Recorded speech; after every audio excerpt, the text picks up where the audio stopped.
All right, welcome back to the Rain Brings Growth podcast. I'm your host, Matt Sidwell. We're here with Erik Espinosa. How's it going, dude? Good, man. Thanks for having me. Good.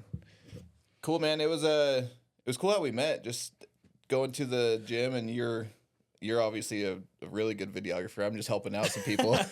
I was like, this guy knows what he's doing. This guy's serious. Thanks, man. Yeah. I've always played around with cameras as a kid. Like I would have like the cool uncles that would come out for like family visits and whatever, and they would have like a DSLR, and I would always just like, can I play around with it? Like, can I take pictures? And just like go around taking pictures of the family and stuff like that. And then come like middle school when like Jackass, Wild Boys, skate videos, YouTube was like really starting to like pick up. Yeah. And all like the home videos were going out. That's when I was like, oh, I'm going to make some home videos of my friends doing, pushing each other in shopping carts against curbs and stuff like that. And so it was just always like for fun. And then coming out of high school, I was like, how can I make money out of this? And I tried like 3 times, and it went like horribly wrong every single time. That like I literally sold my equipment. Like I literally sold my equipment after doing those shoots or whatever, and then went 2 years in between like each attempt. And then one time it just like stuck. I finally had someone to like show me the ropes, and I've been doing it ever since then. So now 4 years. Yeah. Professionally. Oh, sick. Yeah. So, when you were a kid, did you have your own YouTube channel and stuff, or were you just making the videos? I did. Yeah, I took down most of those videos. Yeah. Probably like 6-7 years ago, because I found it, or I got the login information again, and I looked into it, and I found the videos, and I'm like, oh my gosh, this can't be on the internet. So I took a lot of them down. I saved them on like a separate hard drive. Okay, at least you got them. Yeah, because Mr. Beast took down all of his initial videos. Oh, really? Yeah, and he wished he still had them. Yeah, there's like that regret of like, but I mean, you're starting. Yeah. And it's all practice. Did you take any classes through high school? I did yearbook, photo. Do they do? I know my wife, when she was in high school, she did a lot of photography. They did like the red light and all that, like film. Yeah. Oh yeah. So I did do a film class in what little college I did, and that was really fun. Like I wish I could go back and redo that class, because I liked it, but I didn't enjoy it. And I think if I was to do that class now, I would like really enjoy it. But yeah, I did yearbook in high school, but I didn't like it because it felt so like contained as to what they wanted to capture and how they wanted it captured. You didn't have a lot of creative. Yeah, because, as far as edits go, they want it pretty true to, color, which like I understand, but also for certain creatives, that's a limitation, Yeah. So let's start back. Where are you from? So I was born in Anaheim, California. And then I lived there till I was 13. Then I moved to North Texas. I moved to McKinney. Okay. So about 45 minutes north of Dallas. And then lived there till I was 30. Married with 2 kids at our house in a little more North Texas. And then we moved to Idaho here October of last year, October 2024. What was it like living in, what was that? That's the Disneyland, right? We were just there, Anaheim. Man. Oh, yeah, that's right, yeah. Yeah. It was cool. I mean, like, I was there, I guess, before California, like, got crazy. Because I left in 2005. But as a kid, I just remember, like, the great weather, how close everything was. Like, and then most of our family was there. So it's like, I enjoyed it. Disneyland wasn't really that big of a thing for you then, because you're just living there. We weren't poor, but we were not super. We were like barely middle class. So when it came to Disneyland, we would go to downtown Disney a lot, just because it was like you just paid for parking and then you could walk in, and have some sort of a Disney experience. But I think I only went to Disneyland like twice. Yeah. Yeah. I think it's a one and done for our family. My son was not a fan. I feel like it's do it every like 3-5 years or something. The last time I went was in 2005. Yeah. I have like a baseball, and it was their 50th anniversary, and now it's their 70th, and I was like, oh, yeah. Yeah, we went we did a road trip to California, and we went to downtown Disney with our kids, and that was cool for me because I remember walking those aisles and stores as a kid. Yeah. And then it was cool to be there and see my kid walking through those aisles. But yeah, we did downtown Disney. We thought about doing Disneyland, but then we like saw the tickets and I was like, nah, let's wait a little bit for our daughter to be a little older so she can remember. I don't even know what downtown Disney is. Then It's basically like retail and food and like just kind of Disney decor. What's that area in Disneyland where it's like, is it Toontown or something like that? The like little kid area. It's like an area in downtown Disney where it's like it's super. I don't know. For some reason, I think of like Roger Rabbit, but there's an area in downtown McKinney where it's just like, or not downtown McKinney, downtown Disney. Sorry, where it has a lot of like Disney stuff, or it's decorated like a cartoon. But downtown Disney is kind of similar to that. Cool. Yeah. So, moving to Texas, what made you guys go out to Texas? We were renting, so my parents wanted to buy a house. Okay. And so they had looked at staying in California, but it was going to be expensive for homes that needed a lot of work. And then we were like, okay, well, what if we moved out of state? So we had family in North Carolina, Tennessee, and we had one family member in Texas. And then somehow, some way, Texas just worked out. My parents flew out there for interviews, and my mom looked at homes. And then they came back. My dad had the accepted application or interview or whatever. And then they didn't know what house they were buying. So they just sight unseen bought a home. And yeah, so then we moved out to Texas. Nice. So how is Texas? I've heard a lot of like mixed things. Some people love Texas. Some people hate it. I hated Texas. Really? Yeah. I never enjoyed Texas. There was a lot of like, I'm super grateful for my time there. Like I did make a lot of really cool friends and I grew in so many different ways and I met my wife. Like I became a husband, I became a dad. Like there's a lot of like great things that like came out of Texas. But for me, like Texas was super intense, especially coming from Southern California. In the sense of like, if you don't like it here, get out. Or like I met people like very often that were like, I wouldn't ever live anywhere else, or like I wouldn't travel. Like I'm never gonna go travel anywhere because Texas has everything I need. And just like things like that, where it's like you don't really understand. Like I don't think you understand how closed-minded like that makes you. Yeah. To like I'm not gonna travel or like. I understand like loving the state you're in. Like we're in Idaho now and I love it. And I think the only other place I would move to would be like Oregon or Washington, like 6-7 acres away from everybody kind of a thing.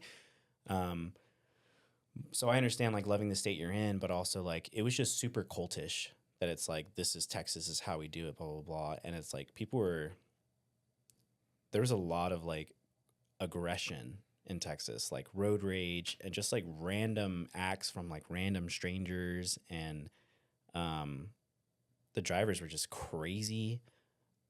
So yeah. And the weather was crazy. It was just, yeah, the weather, the storms, everything. It was just crazy. So I never really, I never loved Texas. And because like even when I was in California, I never like, oh, I love California. It was just like, I'm here, like we have fun. But then in Texas, it was like, no, like we love Texas here. Like I remember being in middle school and like we did the Pledge of Allegiance and then we did the pledge to the Texas flag. And I was like, that's super weird. Like I don't know.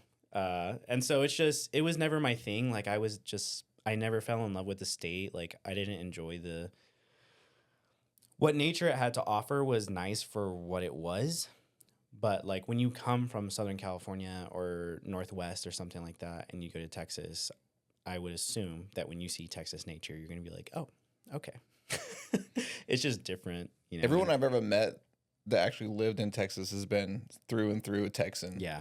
Yeah. You're like either die hard or you're like, how can I get out of here as fast as possible? I've heard some crazy stats too on like their exotic animals they have in Texas. Oh, like people who own exotic animals? Yeah.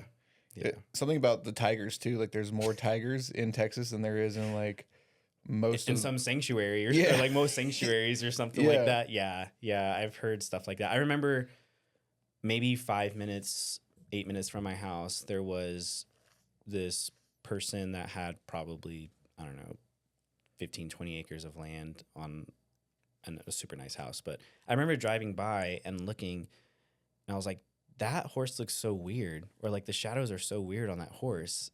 And I was like, wait, it's a zebra.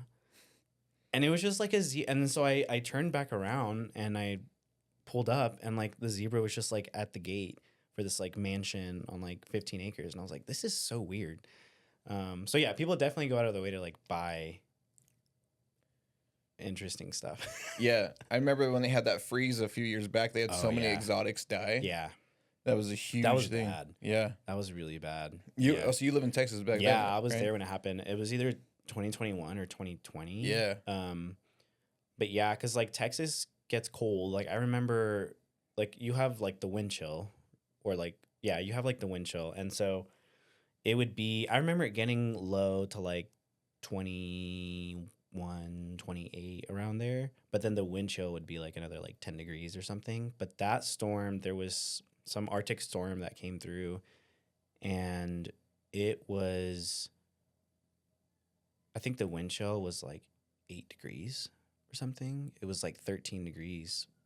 And it didn't get above freezing for like 11 days or something, 9 days, something like that. But like when nothing can thaw out, and Texas is like not built for that, like literally Arctic weather. Yeah. Like, I mean, pipes were busting, like electric grids were failing, like people were dying, like old people were just like dying in their homes because like they had no one who cared for them, or they were just, you know, by themselves, and like their electric was going out, or like, you know, fill in the blank. And so it was crazy. We were in a rental at the time, and I remember sitting in bed like looking, like being on my phone in the morning, you know, getting like updates on the storm, and the fan was on, and then it just like slowed down and stopped, and I was like, why did the fan turn off? And then I went up and I flicked the lights, and I'm like, oh, we lost power. And my parents were about 30 minutes away, but like the roads were like iced. Like you could see just like cool, like when you open a freezer, like coming off the ground, looked like a tundra. And so we drove out to my parents' house because they had rolling power and they had a gas fireplace.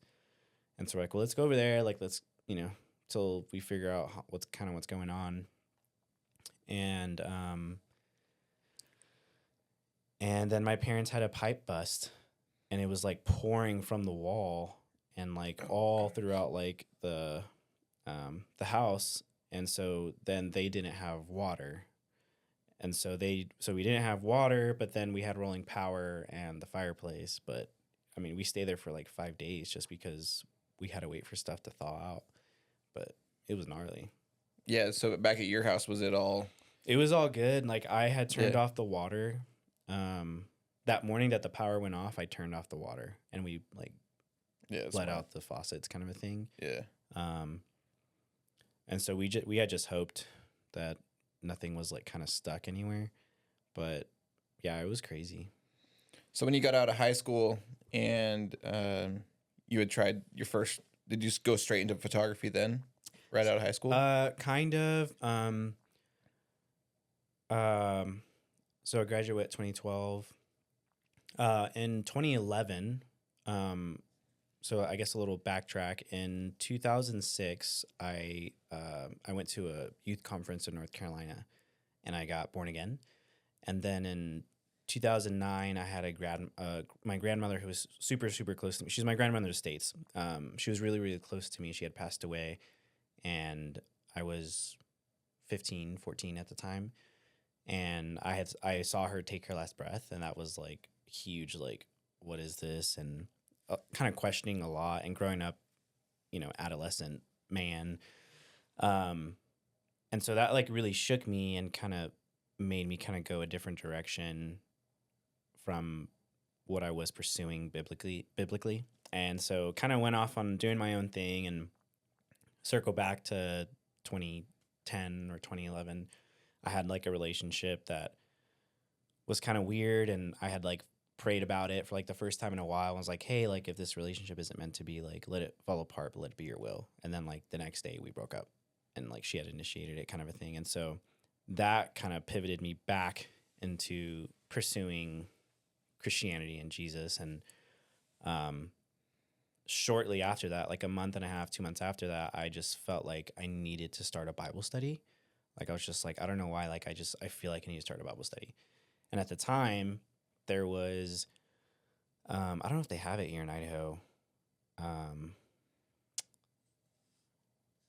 forget the name, but there's like a youth group that's like international. That's like in all high schools. They meet at like 11:27 or something like that. It's some weird time. I forget. But I was like, I'm gonna start a Bible study, and I'll have it start at 7:23 or something like that, just to like play off what they were doing. Mm-hmm. And then I made flyers, and I grew up. Most of my born again Christian time was spent at a church that was super edgy. Like all the founding pastors and the people who came out of it, they came out of the punk scene in the 90s. And so it's a lot of like dudes with like 2-foot mohawks and piercings and gauges and tattoos. And like the pastor was like 6'4", bald, gauge ears and tattoo. Like worship was like rock, like hard rock music. Like Skillet? Yeah, like even like heavy. Like it was like even a little heavier. And so so I came out of that church and there was like a lot of unhealthy stuff with that church, but a lot of it was like really pushed you to be active in your faith. And so that church did a lot of evangelism, like street ministry and missions. Mm-hmm. And so I started, I was like, I feel like I need to do a Bible study. So I started making flyers, and all I had to say was that church had a lot of like not advertisement, but like merch that was like, if you were not a Christian or a Christian, you would see it and be like, what? So like one of the shirts said, big bold letters, it said "No longer God damned," and then it had like a link to the church, and it was like the idea of having like conversation openers kind of a thing. Yeah. And so I made the flyers with a snake. It's actually this right here on my arm, a snake wrapped around a dagger and a heart. And I put it was like Tuesday night Bible studies or something like that. And I was handing them out at school. And the whole idea was that it would be a conversation starter of like, why would you give me a flyer to a Bible study that has a snake on it? I thought snake represented the devil. Mm-hmm. And I was like, well, if you look at, I think it's Matthew 10:16, it's like, be as shrewd as serpents. And I was like, so if you want to learn more, come out to the Bible study. And so I don't know if they have it here. Do you guys have CC's Pizza here? I don't think so. Okay, so basically it's just like it's like a pizza buffet. Like Idaho Pizza at lunch. The what? Idaho Pizza does that, I think, at lunch. Okay, something like that, but it's like all day. Yeah, it's just you pay like $12 and you get a plate and a cup and good luck. Demolish. And so I started. We were meeting at these at this CC's Pizza, and we would just take up the corner. And like the first meeting had like 13 something kids, and then after that it just kept growing. Where it was like we were taking up a whole section of CC's, and it started off with like more Bible study, like, hey, let's go through this packet together on like who is God, stuff like that. And then it started. I felt like it was shifting more towards like I needed to teach these people, and so I started like preaching essentially. And I remember like preaching and like some people are like crying, and I'm like, oh man, like we're going to have some like salvations today. Mm-hmm. And then I'd wrap up the message, be like, all right, would anyone like to receive prayer or like give their life? And like no one raised their hand. I'm so confused. Right. And so I told my mom about it, and she was like, well, why don't you have it here at the house? Like maybe people will be more comfortable. Yeah. And so I did, and dude, as soon as I did that, like we had like every meeting was like basically someone up to like 3 people like giving their life, and like we had like deliverances, like people getting set free from like demonic oppression and stuff like that. And it's high school and like early college, and so that was my senior year of high school. So that carried over a few years. I did it 2011 to 2017. And I went to Bible college in 2013. So that continued from 2013 to 2014 when I did Bible college. But yeah, I don't remember what provoked that question, but yeah. Yeah. I was just asking about you starting your photography out of high school. Oh yeah. So all that to say was I did a lot of I out of high school while kind of doing ministry. I jumped around. I did like car photography, and then or like car show photography, and then I got into like street or like documentary style, and that kind of went hand in hand with the street ministry, and like we did a mission trip to Panama, so documenting and taking videos, and I did mission work in Mexico too. So just like documenting it to like bring back home to show the people that were in our like our little house church that we had, basically. What were those missions like? I've always heard about them, but never really. I mean, like you go and sometimes they'll build schools or something. Yeah, but... yeah. So that church that I was a part of, it wasn't a very healthy church, and towards the end it got super culty. But that church was very much like missions needed to look like this. Like mission work isn't building a well. Mission work is preaching the gospel, which there is some truth to that, but also like the Bible says that God's kindness leads to repentance. And I think so many people are looking at how you are as a person and not just what you say, right? Yeah. And look at Jesus' life. Like he said a lot of amazing things, but look at also the life that he lived, right? And so for me at that time, the mission work that we did was primarily, in the beginning, it was a little more so evangelism focused. But at that time as well, I was starting to separate from that church because I was seeing that there were things that were unhealthy and differences that I had in the way that I wanted to run my ministry. So it was kind of a little mix of the two. When we went to Panama, I did jail and prison ministry in Bible college. And so we visited a couple prisons in Panama. And so we had a couple services. We did just like street ministry in like downtown Panama City. We had like a little house service and just invited people. We worked with it's not a school, it's like an after school care program that they're in, like they call them red zones, so kind of like the worst areas of Panama City. So we worked with that organization to just like give the kids a Bible study and try and like have a biblical influence on at-risk kids. So we did stuff like that. It was like I felt like it was a pretty balanced mix of like, how can we help the community with how small we are and the funds that we have, but also like be, pretty gospel focused. And so that was Panama. And then when I did a lot of my mission work in Mexico, that was because a friend of mine I met in the States through that church. He was originally from Mexico, but was living here. And his wife had divorced him. And so he felt that he felt that God told him to be a seed and that he needed to go back home and die and basically be planted and die. And so he was like, I feel like God's calling me to go back to Mexico, so I'm moving back to Mexico. And that was like 24-hour notice. Like he told me when he was leaving. And so he went back and he started a ministry called With the Hands of Jesus, or Con las Manos de Jesús. And he's in a province of Mexico called Coahuila, and he's in a city called Piedras Negras, which is a border town. And so it's just like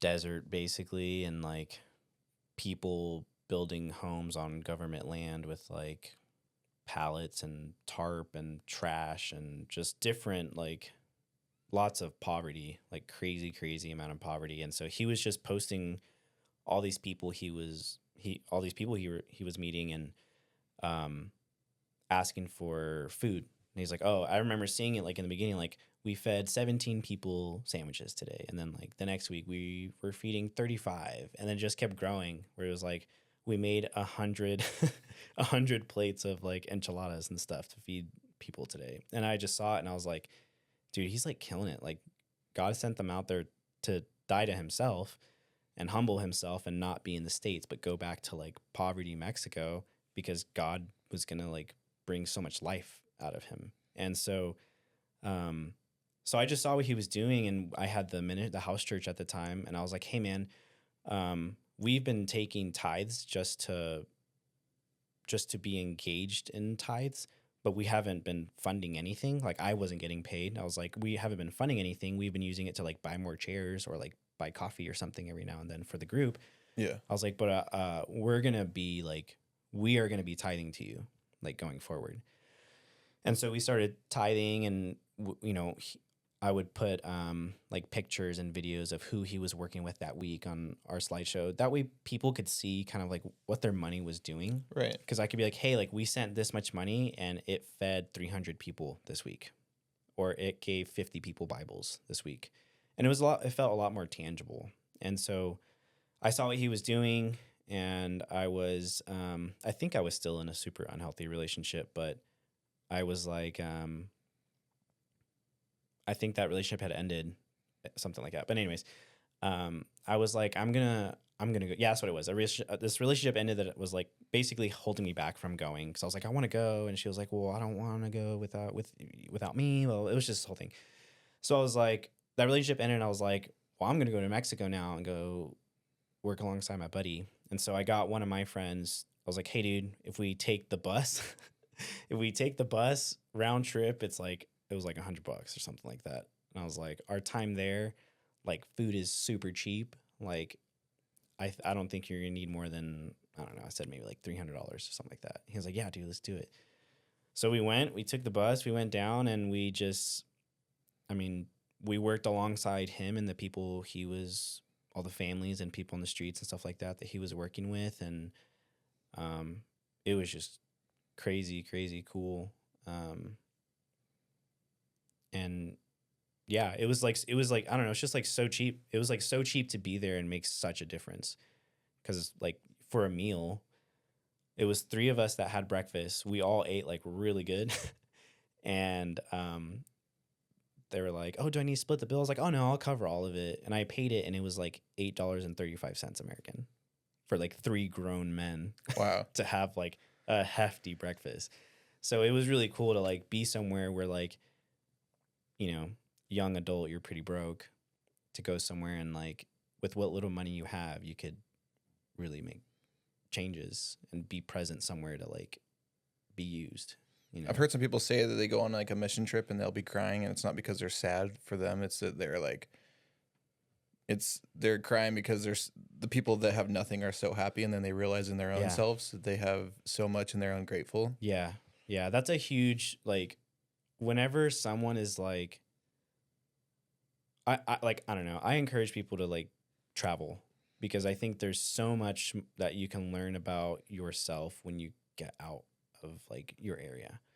And I think a huge part of that, if you're a Christian, is doing missions, and that might be, the poverty area of your state or your city, or it might be going to Mexico or going to somewhere like Thailand, or, fill in the blank, whatever. But I think that stuff really shifts things and it forces a perspective shift, versus like waiting on you to mature to have that perspective shift.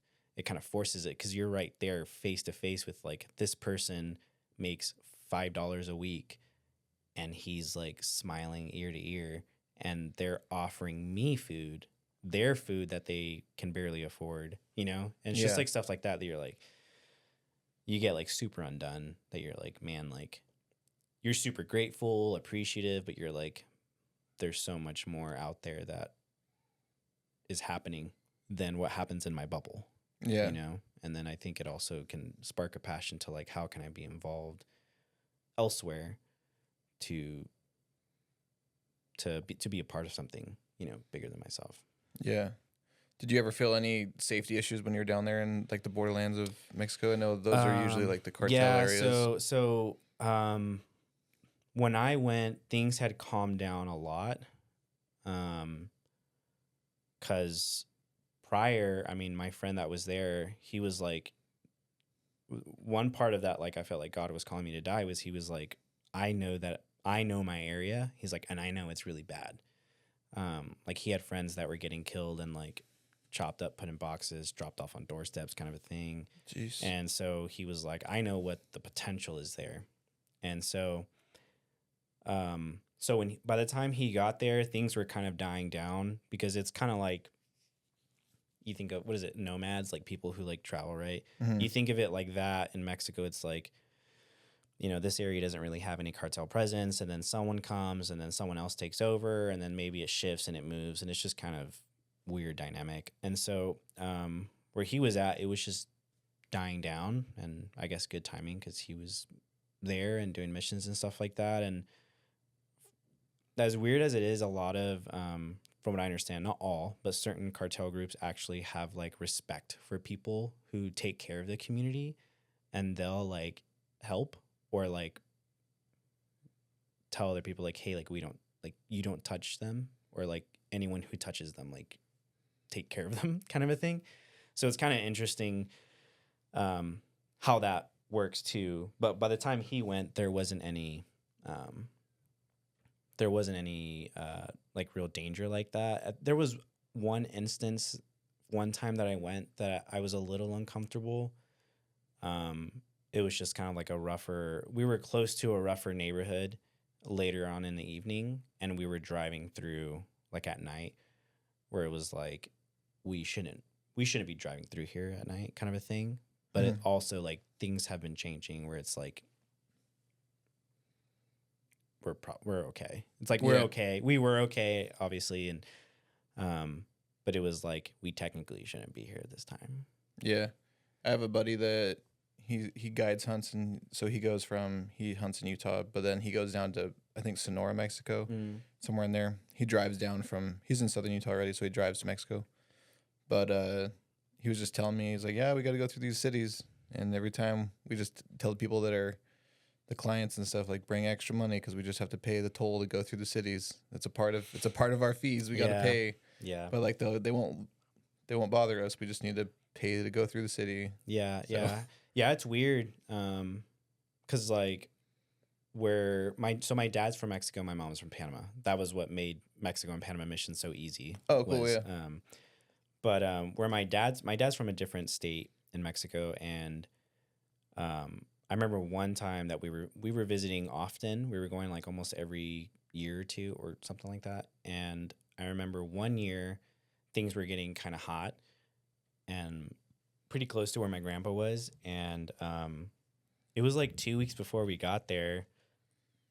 There was a shootout between the federal police and some cartel at a gas station, and that like grenades were thrown and stuff like that, or something like that. And so like we went to that gas station because it was like my grandfather lived in a ranch, and then you would go to the town to like get groceries or stuff like that. So the gas station was close to the town, or like near the town. And I remember being at the gas station and seeing like bullet holes in like the gas, whatever. And so that was kind of like, there was like 2 trips. That was like the most like recent, I guess, that we were close to something kind of dangerous. And then other than that, there was one cartel that went through that they're known more for like ransom, kidnapping, stealing, kind of like petty theft and like senseless violence in that sense. And then there's another cartel that they're more about, hey, we just want to like, whether it's distribute or grow, we just want to do our thing and like not bug you not bug us, kind of a thing. And so that one time that there was bullet holes, it was that one group that was kind of petty violence, stuff like that. And then there was another time that we went that it was like, it's like the territory changed. Now it's actually El Chapo's. Now it's El Chapo's territory. And so like everyone's safer. And the idea was just that like they just want to do their thing, and they don't like when people mess with the community. And it wasn't that like they were necessarily taking taxes or anything like that. They were just like, I don't know. They're more business oriented. Yeah. They as crazy as it sounds, they were kind of more professional in the sense of like, we have no business bothering the public or the community. Like, and then if there was someone that was, they would find them out and figure it out, I guess. But Yeah, like who was the guy? Was it El Chapo in Cuba? That he would took over. He was their president or something. From Narcos. Was it Narcos that was all about? But everybody loved him, and he took care of everybody. Like, yeah, it's super weird. but then he also took care of business if he had to. Yeah, exactly. So that was interesting, and like a random fun story when my grandfather had passed away, and we were there for his passing and his funeral, and I wasn't there. I had gone out to the store with like some family members, but apparently some guy came to the house to like quote unquote pay respects or something like that. But he was kind of like, he wasn't all there mentally. I don't know if he was like ex drug addict or I don't know what was going on, but he wasn't all there, and he was kind of causing like a scene.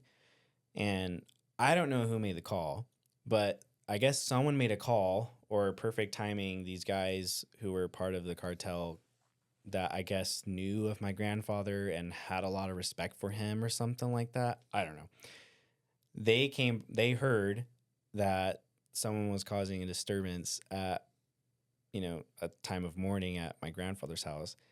So they sent a couple guys to pick him up and take him to like, I don't know, some open area, and I guess spank him around a little bit with 2x4s. Jeez. And leave him there, and they told him, do not go back to that house again. Like leave them alone there in a time of mourning, which is kind of scary, but also like that was really cool. That was a really cool testament to my grandfather too. Yeah. That it's like, there were people doing stuff that he was highly respected. That, regardless, universally as a person, whatever business or background you were of, you had respect for that man. And so that was pretty cool. And it was interesting to see too that it's like, again, you hear like, oh, the cartel's bad. And it's like, apart from the business that they're doing that is illegal, like some actually have like, I don't want to say class, but some of them actually kind of do have class where they're like, we don't bother them. Like, you don't touch them. Like, that's not our business. They have, in a weird way. So, So it was kind of cool and interesting to see that. Yeah, I've seen that a lot in the prison world too, with like the gangs. Like they still have bylaws like you don't touch women. Yeah. You don't touch kids. Yeah. Like you don't.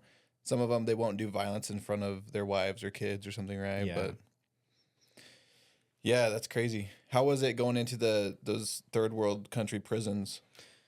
Crazy. Did you go to prisons there, and you've done it in America too? So I went to Dallas County. We had our Bible college had access to Dallas County, so we would go to Dallas County like every week, and then we had one big trip to a state unit under, I think his name is Mike Barber Ministries. He does like only prison ministry. He was like ex NFL. I think he went to jail or prison and then got born again and then started a prison ministry, something like that. But so we went to a state unit with or under Mike Barber Ministries, and then Mexico, I didn't go to a jail or prison, but Panama we went to 2. So there's a prison there called La Jolla, or the Jewel, and they call it what is it? Guantanamo Bay number 2. Oh, really? Or something like that. Where it's like I'll send you a video to watch about it, but it's there's a documentary done about it, how it's like one of the worst prisons in the world, because there's like, I guess I don't know if they don't feed them or something or what, but like, or they only give them like a piece of bread. I don't know, but it's just like super like there's no toilets or something, so they have to like pee in a drain. Like most of the showers like don't work, or like they did like some bacteria tests of the walls and it tested positive for like all these different like diseases. And so like the inmates like rinse their feet off with Clorox before getting into bed, kind of a thing. Like, jeez. Just like, and then it's like overcrowded where it's like, it'll be a big building, but there'll be like 6 hammocks going up to the ceiling, and that's how they sleep. Just like rows and rows and rows, depending on the pod or the unit. And then everyone's kind of mixed. So you'll have like someone who's there for like crazy murders, and then someone who like didn't pay taxes or was drunk driving or something like that. And so it's a very, very dangerous as far as like inmate relationship and crimes, and then super dirty, like unsanitary, and like there's just like some crazy things that have happened. Like one of the pods, like there was like a battle one time where like somehow people were sneaking in part by parts of like a machine gun, like an Uzi. Jeez. And so then like one day the prisoners took over one of the pods and they were having like a battle between like the guards. And then like one time one of the pods was on fire and the inmate and the guards like didn't open the doors, like just let them burn. And so there's just like some really crazy, like bizarre things that have happened that it's like very much not, what's the term? Very much not like supervised, I guess, or, but yeah, it was crazy. But it was really, really cool. Like, cause I don't know. There's something about being with people who are imprisoned physically, that are free spiritually and mentally. And there's also a perspective shift in that, I think, where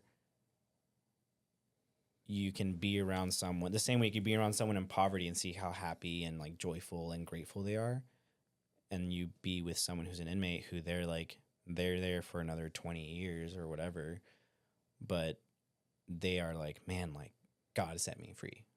Like I'm here, but dude, I'm free. And you're like, man, like I'm physically free and I haven't felt that like release or that kind of like affirmation or like I know that I'm set free kind of a thing. And so it's really cool to be there. And it's like you look at like what Jesus said is like when he says when you visited me in prison, right? And I think there's something you encounter Jesus in a different way when you pursue him in the way that he told you to pursue him versus the way that you think you should pursue him. And so I think that's where there's like a huge shift of like you learn more about God when you're around the people that God said to go look for. And so it was really cool to be there. I loved it. It was that was my favorite type of ministry, was jail and prison. I felt like we had some of the most, and it felt so like, don't let your left hand know what your right hand is doing, because it was just you and these inmates and like nothing's broadcasted, like nothing's captured. You and the inmates are the only one who walk away from that meeting of like, man, that was crazy. Like God showed up, like stuff like that. So it was cool. Like one time I prayed for this, God had highlighted this guy to me, and I was like, hey man, I feel like God wants me to pray for you. Is it okay if I pray for you? And he was like, yeah, for sure. And so I prayed with him, and it was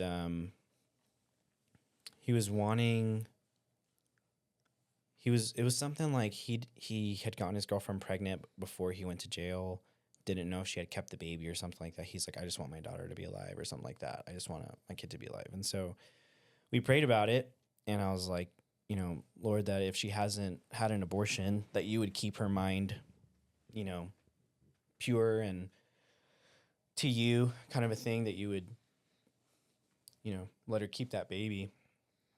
And we prayed, and I felt like there was a word of knowledge that I gave him. I don't remember, but months later, like 8 months later or something like that, I was at the Walmart by my house, so like 45, 50 minutes away. And I hear a guy, hey, yo, man. I turn around, this guy comes up, and he's like, yo, dude, you remember me? And I was like, I'm sorry, dude, I don't. He's like, you prayed for me when I was in jail. He's like, you prayed about me and my baby. I was like, oh, yeah. I was like, yeah. I was like, dude, how are you? He's like, good, man. Here she is. And then he came and brought his baby over. And that was really cool to like, I don't know. That was just super cool to like, man, that was something that like we prayed about. And I didn't think I would ever see the fruit of that prayer. Yeah. And then 8 months or whatever down the road, like I see the dude right there. And so it was cool. Like I felt like I had so much more like words of knowledge when I was around inmates too. So that was really cool. But Do you think it's easier to talk to them because they're more open to receiving than if you're just talking to someone on the streets? It's not really maybe in as much pain or something. I think there's less distractions. A lot of people, I mean, you think about there's a tragedy in the world, and then suddenly everyone gets really spiritual and like getting back to that like comfort, right? A lot of people find comfort in religion or comfort in the nostalgia of religion. And so same thing with inmates, you know, there's this hard time that they're going through, and so they go to a comfort or they seek a comfort. Yeah. And a lot of times, unfortunately, a lot of the times that comfort is a crutch, because once they're out, then have it be whether it be distractions or they were just, you know, looking to Christ or the Bible for comfort, you know, a lot of that changes when they get out. But I think one thing that while they're there is, one, they're open because they're going through a hard time and they're seeking comfort. But I think another thing too is just there's no distractions. They've been able to have more time alone with their thoughts and not hearing. I mean, I'm sure they still hear what people think about them, but it's just different hearing it from your friends or your family and stuff like that, and kind of society of pressure. I think they're just more open. What do you think separates the ones that make it a life change versus when they get out, they go back to their ways?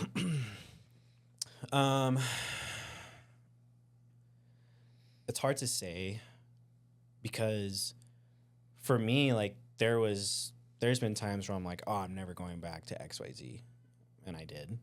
Mm-hmm. And it wasn't that I wasn't legit or I didn't mean that in my heart.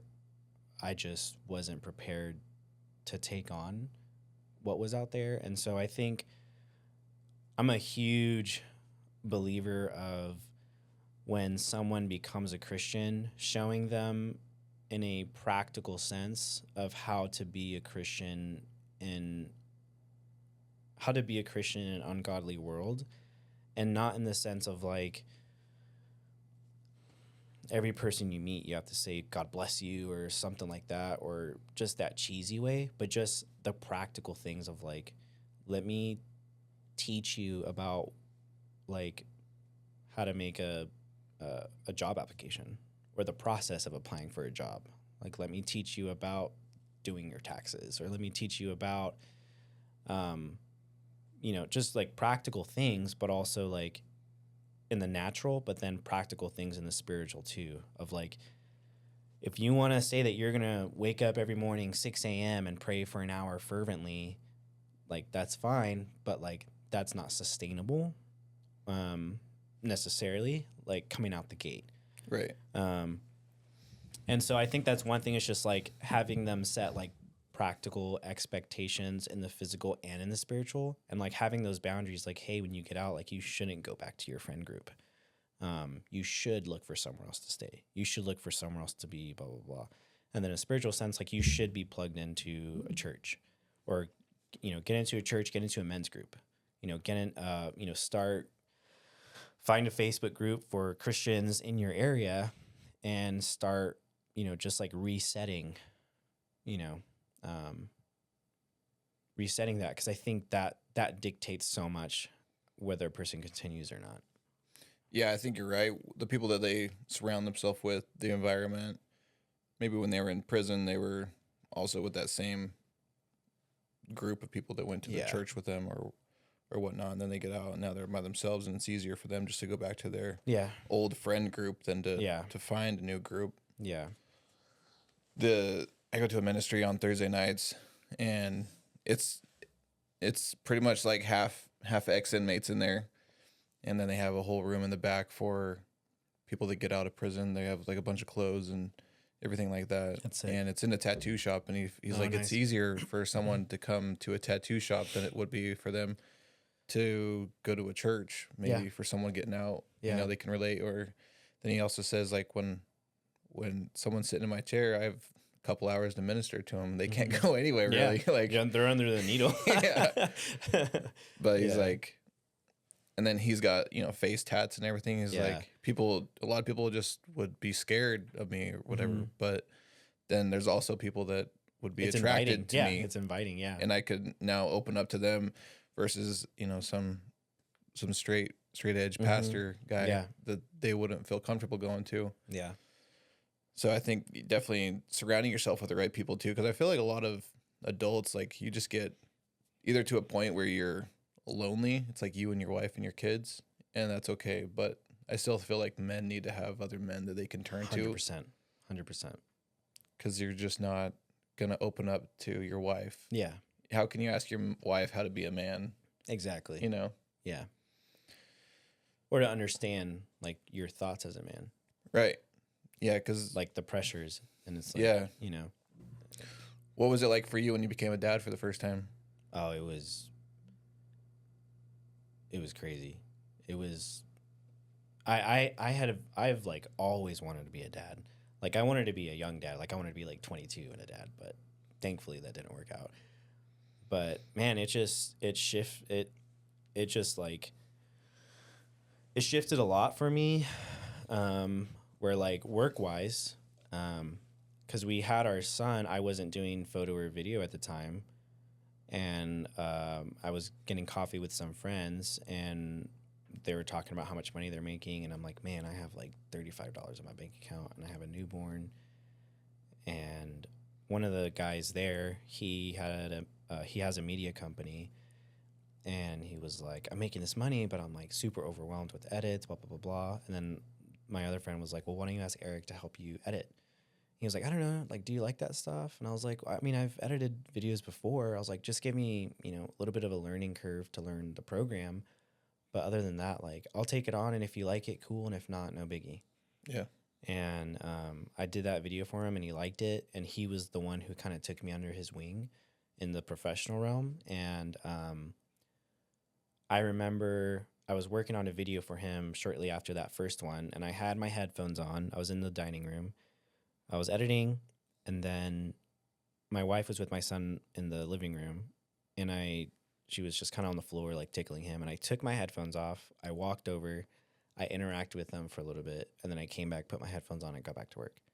And I was like, poof, like, holy cow. Because my work history is food service. So barista of like 12 years, food truck for like, I think it was like 2 years, 3 years. So that's my work history, is going somewhere and then coming back later. And my dad too, he was food service. So I would see him in the morning and then I wouldn't see him till the next day. And so for me, that was a huge shift. Was like, I've always heard of people working from home or people having a flexible schedule, but I never knew how that could look, or if it could look like, what it would look like for me. And so that one situation, or that one moment where I put my headphones on, walked away, blah, blah, blah, blah, that was like, I have to figure this out. Like, I have to make this work, because that's how I want my life to look. I want to be able to be upstairs or, you know, whatever, be there and be able to be present when I want to be able to be present when I want to be present, kind of a thing. And when my child needs me to be present. And so that was that like driving force to like, I'm going to make this work. Like, there's no sink or swim, there's swim, because like now I have like this driving force. And so that was a huge thing, was just like that driving force. And then I don't think I've ever cried so much as a dad. I don't know if you cry as like when you became a dad, but like I would just be like driving and I'd look in the rearview mirror and I would catch that my son was watching me in his mirror to the rearview mirror, and just seeing like just the like purity of a child, you know, and like he's looking at me because he like, you could see the like the love and the enamor and like, you know, and seeing that he was like looking at me and admiring me, and I was just like, man, like who am I? Like, am I a person worth admiring? Like, what am I doing? Like, what kind of example am I setting for him? You know? And so it's been a huge, like, my son has been like, my children, now I have two, but it's like, they've been such like a mirror. And it's interesting how I have a son and a daughter, and it's interesting how they both mirror to me, but they kind of shine light and mirror different parts of me. When it's him, it's like I want him to be a man, and I want him to be a man like my grandfather who had respect from all kinds of people. You know, I want him to be hardworking and loving like my dad is. You know, I want him to be intentional and you know, like I have love for people regardless, kind of a thing. And it's like, sure, people annoy me, and it's like I may not ever want to talk to you. I know that sounds super like contrary, but it's like like at the end of the day, like if you're not a good fit for me as a friend or person, I wish you the best. Like I hope that you have success and that you grow mentally, spiritually, and everything like that. Like we just may not be compatible as people, but like I still wish you the best. And so I hope that my son is, you know, well-rounded and level-headed, and I want him to just like, yeah, you know, I want him to take attributes from me and from my dad and my grandfather and my father-in-law and stuff like that. And so it was just interesting how they like mirror to you, and it really like made me more aware of me and the person that I wanted to be, and the person that I wanted them to see. Because it's like I haven't other than the gym shoes that I do, I haven't stepped in the gym for myself in years. Yeah. And you know, I've always kind of liked bodybuilding from afar, and especially in the media sense, like dark sport. And so a lot of that kind of stuff you get exposed to, like Ronnie Coleman. And I remember my son seeing Ronnie Coleman, and now my son quotes him all the time. Excuse me. But he, my son, like even recently, like he was saying, like he was pretending to lift weights because he sees the videos that I edit, right? And he was like, I want to be strong like Dada. And I was like, damn. If only you knew, you know? And so it's stuff like that where it's like, I've been taking more steps to like figure out like what direction I want to go with my health. And I've lost a bit of weight, thankfully, but I want to, he's made me like internally reflect, like, I don't think I necessarily want to pursue bodybuilding the way that I'm capturing athletes. Right. But I think I want to get kind of close, not just for myself, but because I want my son's perception of me to be true. Like in reality, like if he thinks that I'm strong, then I want to be strong. I don't want it to be a lie where I hear that and I'm like, if only he knew. And so it's cool how that kind of comes back to you as a dad. And then as a daughter, I'm like, I want to be able to beat up whatever, you know, dude wants to take my daughter on a date, you know, stuff like that. But it's more like, you know, I want them to be able to defend themselves. So it's like, for me, like I did like a semester of Taekwondo or whatever, or a year of Taekwondo. And like, I never really got into it. And like, I know jiu-jitsu is really popular, and I've never really like cared for jiu-jitsu. And then I filmed a jiu-jitsu event, and it was a Christian basis, Jesus and Jiu-Jitsu. And so the first and so far only conference meet event that they had in Idaho. And I went and I met all these cool dudes from like, you know, different backgrounds, kind of similar thing. Like there's dudes with like tattoos on their face. There's like moms, there's, you know, little kids, there's professionals, you know, all these people from all kinds of background coming here to roll on the mat and then talk about Jesus. And I was like, man, like I've never cared for jiu-jitsu, but now I want to do jiu-jitsu. Yeah. And from that, I was like, okay, I think I want to do jiu-jitsu. And then I was thinking about my kids. Like, I've only been in like 1.5 fights my entire life. And, but I remember being like so scared of getting in a fight, kind of a thing. Yeah. And, not knowing really how, other than just like close my fist and cover my face, kind of a thing. Like, yeah, Hail Marys. I never really knew like, how should I, or what is the best way to like protect myself and stuff like that. And so I don't want my kids to have that. And so I was like, I want to enroll them in, you know, get them in a little bit of jiu-jitsu and a little bit of like boxing, you know, just so they have a little bit of information to feel more confident. And part of that was like, how am I going to send my kid to jiu-jitsu? And how is kind of like the whole idea of like playing catch or like practicing soccer with your kid? Like, how am I supposed to lead him and help him or her refine her skills if I don't know? Yeah. And so there's kind of a thing where there's been a lot of like call to take ownership of myself and to take ownership of that example that I set. That it's like, if I'm going to have him rolling around doing jujitsu, I want to know a little bit so that if he needs to practice or if he has a question, I can help him, you know?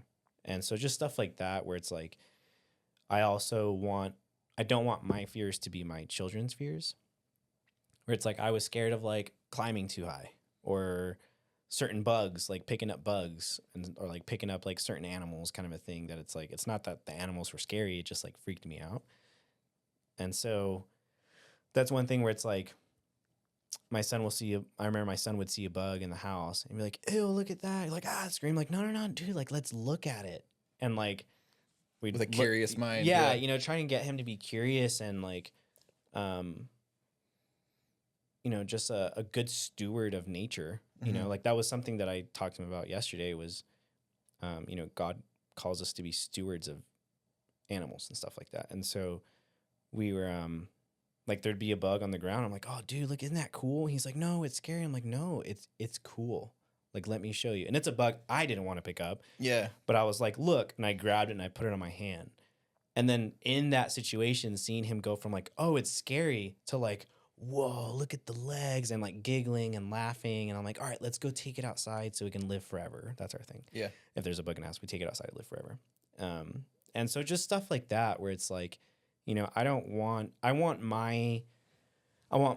every parent wants their ceiling to be your kid's floor, but then also setting them, because they're so impressionable, right? That it's like, if I had enforced that bugs are scary, then he's going to be like how I was, 25 years old and like a bug and like, I don't even want to kill it. It's so gross, you know? Yeah. And it's like, not that changes who he is as a quality of a man, but it's just things like that it's like, I want him to be all that he could be, you know, and my daughter to be all that she can be. And so it's been a huge shift for me, where it's like, I don't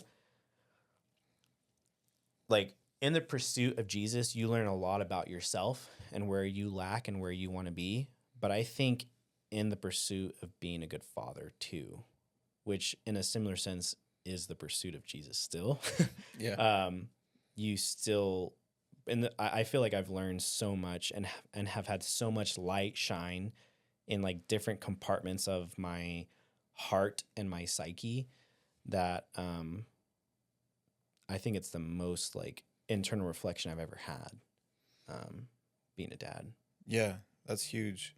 I think I have 3 daughters, and I think about that myself of like the person that I am is who they're going to look for as a spouse, you know? Yeah. And it took me a while to realize that, because I was a big drinker. I was pretty overweight. I was like not the person I would want them to end up with. And I had to take that ownership and the reflection. It was like, if I don't change this is just going to be their environment. And like, I've talked to a lot of inmates before, and, you know, they've said that that's just what they grew up with was like the gang life or whatever it was. And that's just what they thought was normal. So I have to take that. And if that's what my girls see in a man, that's what they think is just normal, and that's what they'll just go to. It's the expectation they'll have. Right. It's like, it's like, you asked a lot of inmates, a lot of them didn't have a present father. Mm-hmm. And the father's huge in a household. And then the example of that father, you know? So that's a big thing for me, is like, for job-wise, I wanted something where I could be present. And then now that I am present, how can I be the best example? How was it going full-time into this from getting a regular paycheck at your other jobs? Yeah, so when I started, I was doing like, of my workload, it was like 80% coffee shop and then like 20% media. And then it had a huge shift where like within a 2-week span, I had like retainer clients, or 4 clients decided to go on a retainer program, so monthly content. And that was huge because then that's when it was like, okay, now this isn't just a side gig. Like this is actually becoming like the main attraction kind of a thing. And so I kept the coffee shop job because I had to work only like 15 hours to qualify for health insurance. And so I just kind of, put my hours down a little bit to make up to have more time and availability for other projects. And when I had gone solo, so I worked with that friend who had the media company for a few months. And then I wanted just like more experience and more work with people who didn't have a lot of budget. And so I just kind of started going for lower hanging fruit, I guess, people who didn't have a lot of money. And so I was super cheap because I just wanted my foot in the door, especially solo. Like my portfolio was with him and his company, but that was his company's work, and I wanted to edit my stuff differently. And so I wanted it to have a different look. I wanted it to have my signature. So I was really cheap getting into it, to the point that like kind of shot myself in the foot with some people, but word just kind of like spread. So I had those monthly retainers, and then I was doing a lot of real estate, like listings and videos. And so it was like I'd work with this agent, and then 2 weeks later their friend or someone else in their group would hit me up. And so it was busy, but because I was so cheap, I felt like I was running around with like a chicken with my head cut off, just doing all this work and then not really reaping the fruit of my labor. So I started working, I think, a little bit more at the coffee shop, and my wife, and then we were getting close to around the time my wife was having our second born. So then that was when things were getting kind of hard. So when we moved from Texas to Idaho, that's when I was like, I don't think I'm going to get another like paycheck job. I want this just to be what I do. And so we've been here for a year, and we're in a living situation where it's dirt cheap. We're living with my in-laws. And so we don't have that like pressure for like a mortgage or a huge rent or fill in the blank stuff like that. So we've had the comfort and the ability to be able to try and build that. But it's an uphill battle, especially being from out of state. One thing is building the business, because I rebranded. In Texas, I was just like, oh, Erik's the video guy. Erik's the video guy, right? I had no LLC, like getting paid Venmo, cash, like whatever. And then when we sold our house, I was like, well, we have some money now. I want to upgrade my gear, and I want to have the LLC, and I already knew the name I was going to do and what the logo was going to look like and stuff like that. So I was like, and I want to like build the website. Like I want to go through this, blah, blah, blah, blah. And so, so with that move came that like whole rebrand and stuff like that. And yeah, but it's been an uphill battle, like not just having a rebrand, but also being in a new state where you don't know anyone, other than like the family that's here, and just, getting out there. And then for me, it was easy to grow my business working as a barista because I met everyone. Mm-hmm. So many of the people who come through coffee shops are business owners having meetings. And so that was like a huge, or real estate agents coming to, do contracts and, transaction stuff. So it's like, I met so many professionals and people that I ended up working with through the coffee shop. And since I'm not, and this was something my wife and I talked about yesterday, was it's been a slow uphill battle meeting people here. And one reason why is I'm not in a coffee shop like I was meeting people. So it's a lot of like, getting myself out there in organic ways that aren't like forced. Yeah. Kind of a doesn't thing. feel salesy. Yeah. So trying to get plugged in with more like networking and chamber and stuff like that. And just I'm looking at hosting like an event for the community in like December, like a Christmas event, just to show that I'm not just here to like get your business, but I'm here to contribute too. Yeah. Yeah, that's cool, man. It's definitely hard. That's I mean, I'm kind of in the same area of life right now, trying to start my own. I mean, I am starting my own thing, Yeah. but going from a paycheck every 2 weeks to now it's like, it's all you, bud. It's scary. It is scary. Especially like photo video, because like if you have retainers that are like, oh, I have 5 people in a 6-month contract and I'm bringing, you know, 5,000 a month or 7,000 a month, whatever, then you have pretty good peace of mind for those 7 months. Right. But when 3 of them drop or 5 of them drop and you don't have any other retainers on the calendar or potentially coming soon, and now you're depending on the random gigs that aren't retainers, then that's when it gets kind of sketchy too, because it's like wedding events and stuff like that. Like weddings or just like gym shoots or listing shoots for me. So like I was March, I think, was like the busiest month I had, that I made more money than I had made in Texas in a month. And I was like, this is sick. Like business is going great. And then come like mid-April, May, like I had like 1 listing a month as opposed to like 1 to 3 a week. Yeah. And then one of my retainer clients, their contract had ended, so we were deciding if we were going to move forward, and we were, but it was going to be at a much lower price point, but we were also skipping a month. And so it was like, okay, now I don't have any retainers right now. The market slowed down for this group that I'm working with. They're representing more buyers than sellers. And so now it's like, okay, now I'm more dependent on the just like word of mouth random gigs. But with the shoots I've been doing the last, I guess, 2 months now, or a month and a half, I feel like now I'm starting to like reap the fruit of that. Yeah. Because a lot of the shoots I did in the beginning in the bodybuilding realm, it was free. I was just reaching out to people. Because one thing I learned, and I don't know, maybe you can attest to this since you've been here a good bit, is I felt like people here in Idaho, they're courteous and respectful, but they don't let you in their friend group or their circle until you've worked or met with like 3 or 4 of their friends. And so that was something where like I was part of a networking group, or I am part of a networking group that has like 75 people, and I'm the only videographer, photographer there, but I've only worked with like 2-3 people there. Yeah. And most of them are agents. They're all business owners. And so it's like, okay, why am I not getting business? And I'm sure that there's other factors, obviously, but like you start to kind of think like, why? Like, what are some things that I'm struggling with? And there was even some like free people. It's like some athletes that I reached out to for free work that like they read the message for free work and they didn't bother.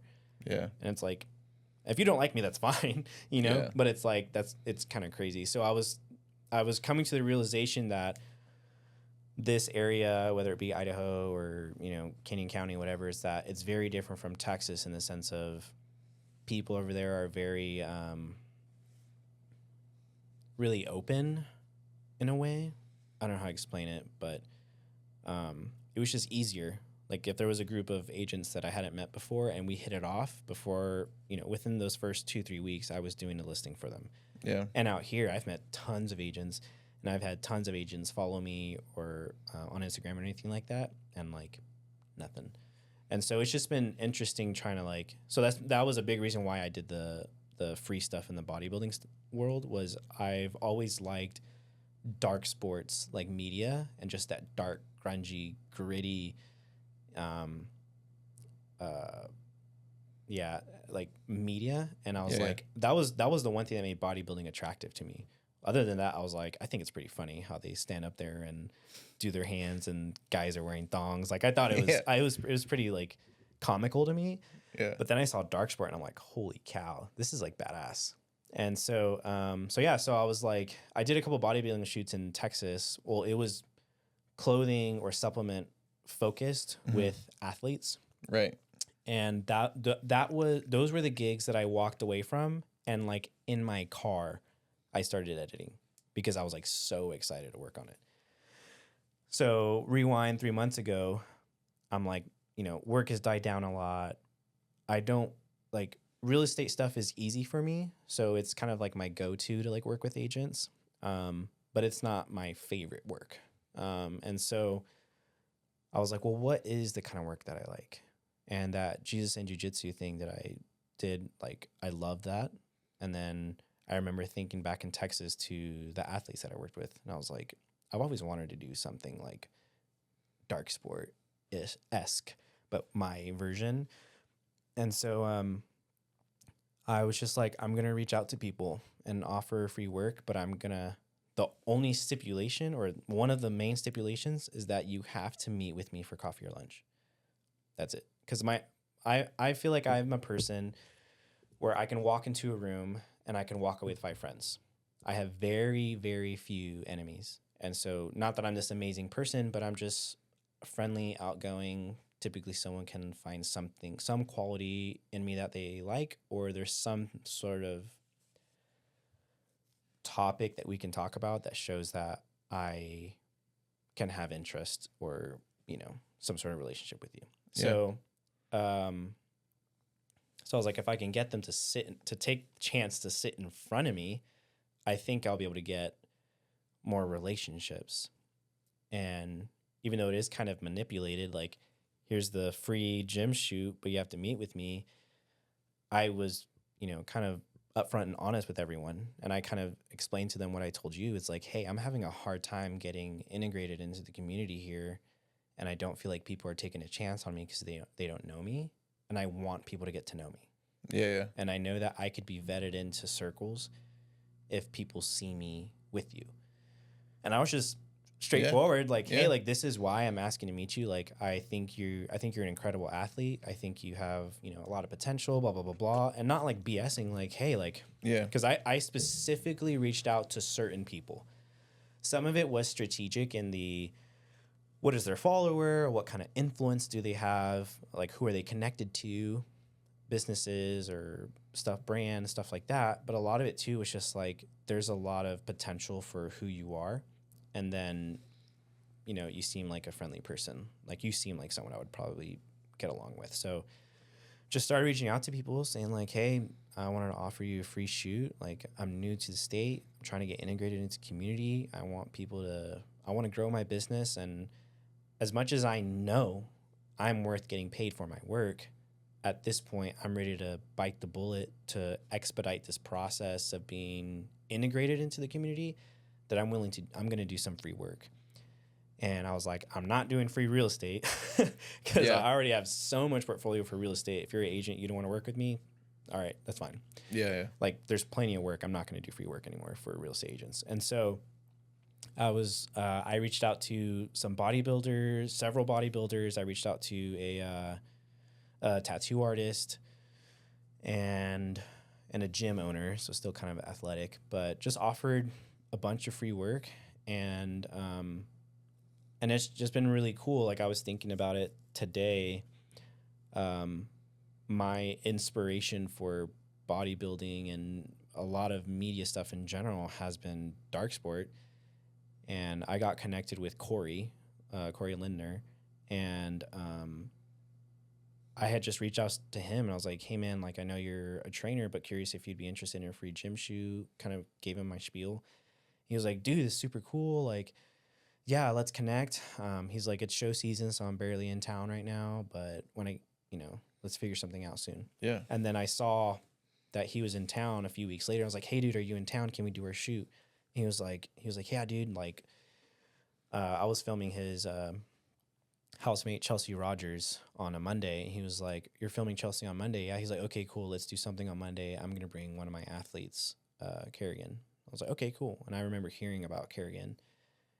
And then that morning I had looked her up again, and she's a dark sport athlete. So I was like, holy cow, this is like full circle. Sure, my stuff isn't necessarily going to be on dark sports page, but it's like, this is full circle moment for me, where that was what got me into the whole idea of like having that type of media work, but then also pursuing bodybuilding in that kind of perspective. And so I had told her that morning, I was like, actually, we were kind of talking. I was like, dark sport's been a huge influence. She's like, I'm with dark sport, right? I was like, I actually found out this morning. And so It's like God planting a seed for you. Yeah, and like honestly, like Corey and Kerrigan and like Chelsea, like they've been, and like everyone I worked with has been like super supportive that I gave some work to. Everyone has been super kind, super supportive. Corey and Kerrigan and Chelsea are the ones that are like hiring me, like not like now paid gigs, and then like plugging me into people like, hey, I want to connect you with this person. Like, hey, I want to like, there's this shoot, I want you to do it. And so that's been really cool to, so like yesterday we were at 3D and Kerrigan, when I got there, I knew we were doing a video of Corey's athlete that was coming into town because she's competing in the Olympia. But Corey had given me a heads up, hey, Kerrigan needs some photos for something, blah, blah. And I was like, okay, cool. So I got there and Kerrigan's like, so I have, we have a fit from Dark Sport that's dropping and then I have shoes from Dark Sport. And so I edited most of them last night, and then thinking about it last night, and then again this morning on the way here, after I saw some of the pictures again, because I always look at them in the morning to make sure I like them in the morning the same way I did at night. Yeah. But I was looking at the pictures and I was like, dang, like I would have never thought that like just that full circle moment that like it would be so quick for me to have that opportunity to capture something for Dark, you know? And so it was just really cool how like in me humbling myself and saying I'm gonna do free work and pushing for my love of people and my pursuit of that, of like, hey, I want to work with you and I want you to get to know me.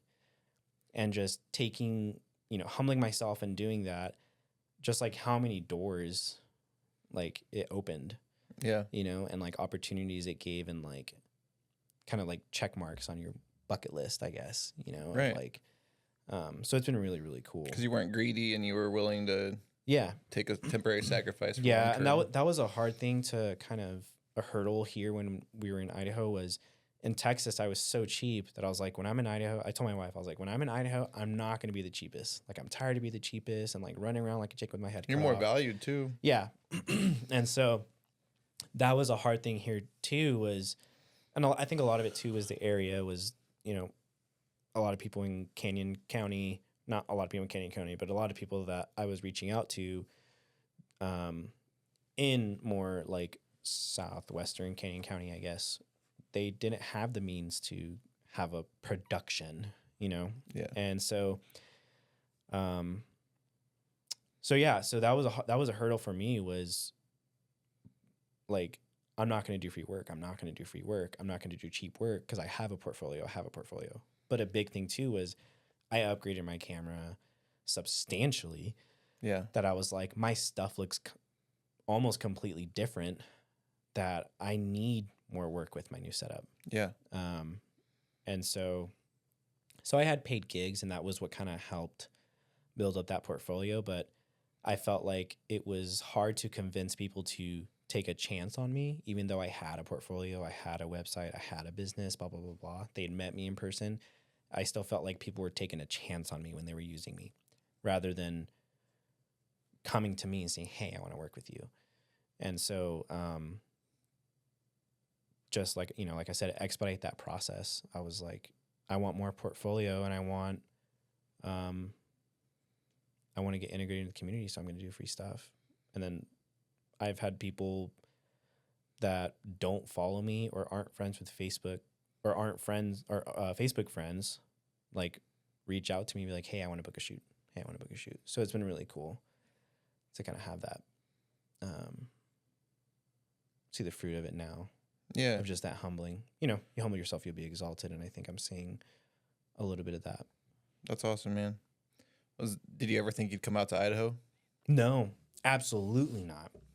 So when I met my wife in 2017, when I had dinner with her family for the first time, it was for like her birthday dinner at her parents' house. And I got there and they're talking about, oh, we're doing this 3-week trip to Idaho because we're going to move there. And I'm like, why are you going to Idaho? Yeah.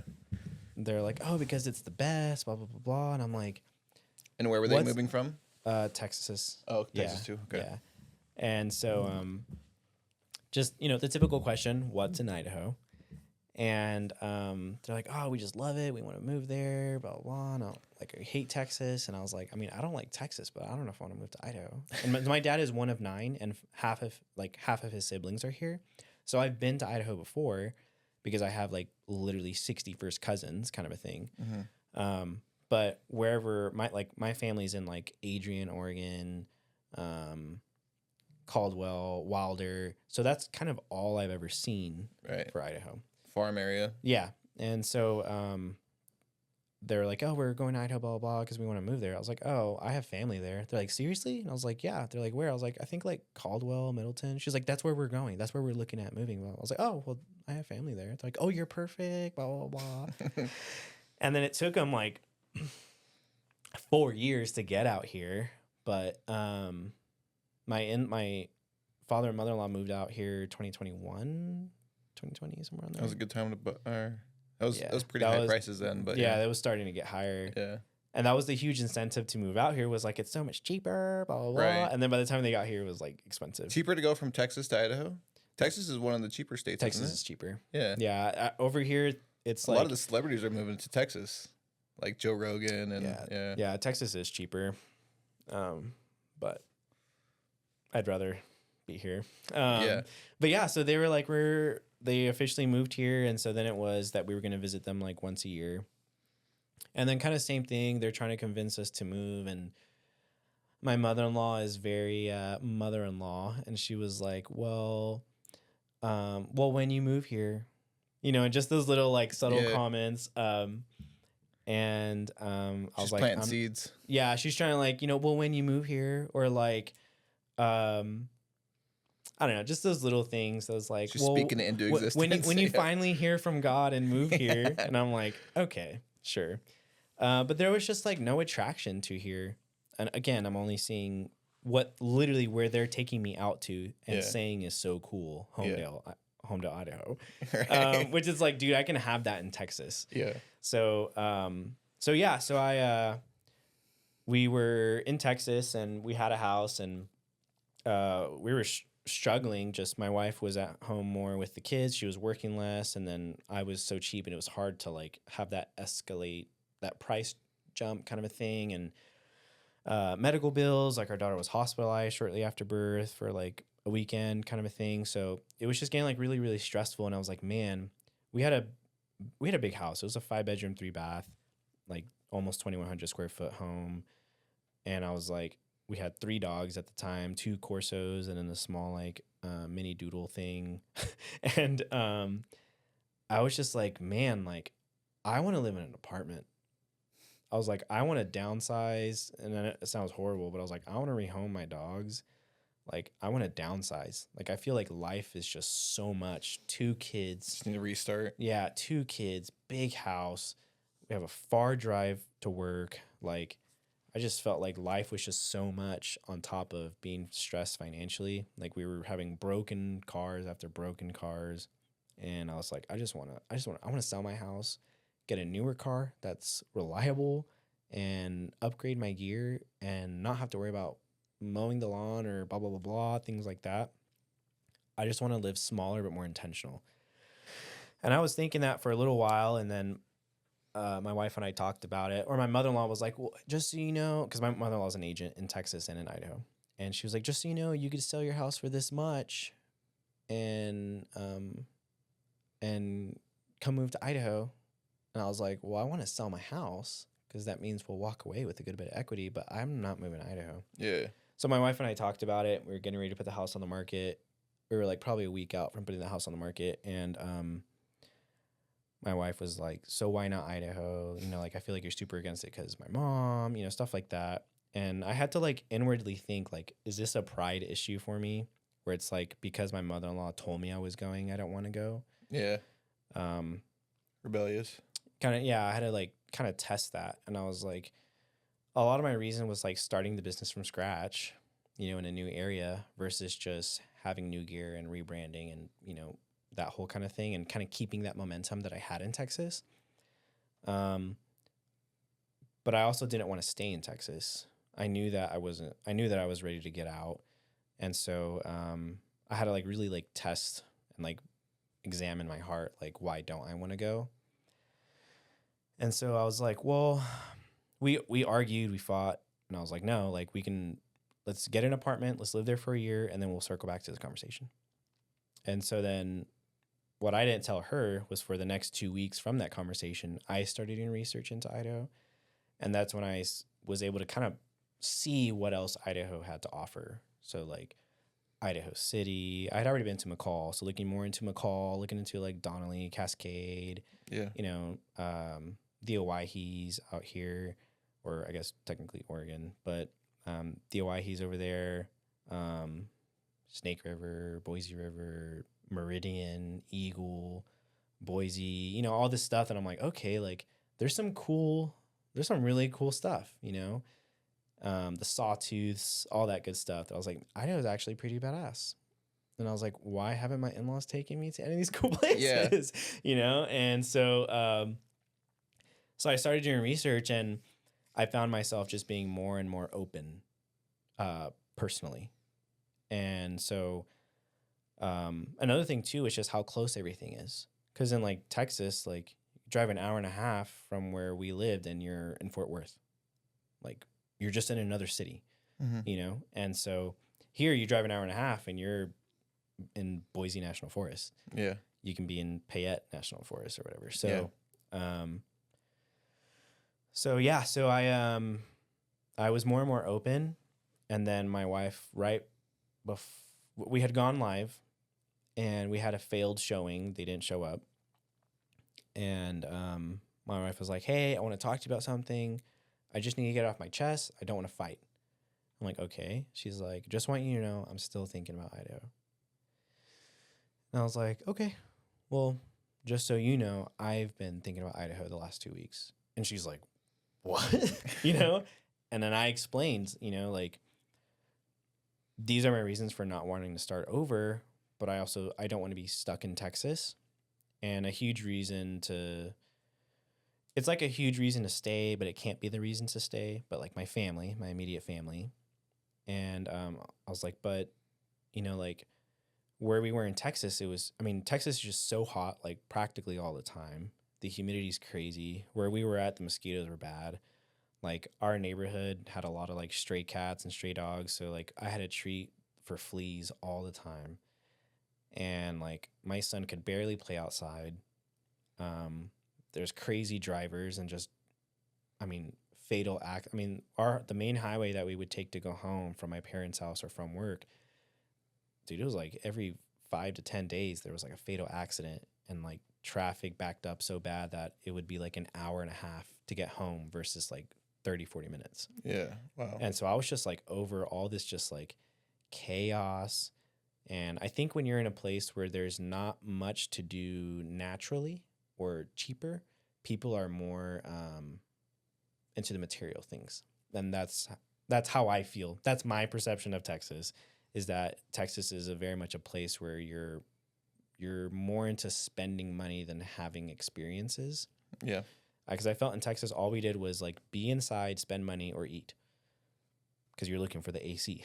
Yeah. You know? And so I was like, I remember in Southern California, we didn't have a lot of money, but I went to the beach so many times and getting in and out after the beach and going to downtown Disney and going to, you know, the public pool or blah, blah, blah, blah, or eating dinner outside, you know? And so I was like, I just felt like my son wasn't really, and maybe we were helicopter parents or whatever it's called, but I just felt like he wasn't able to like really be outside and there wasn't really much to look forward to. And so I talked to my wife about it. I was just like, hey, so I've been thinking about Idaho the last 2 weeks. I haven't been telling you, but I have. I've been doing research. This is what I like about the idea of going to Idaho. And a huge thing too for me was a couple months before getting the house on the market, my mom's cousin had passed away. And it was a cousin that like she grew up with up till about like 16.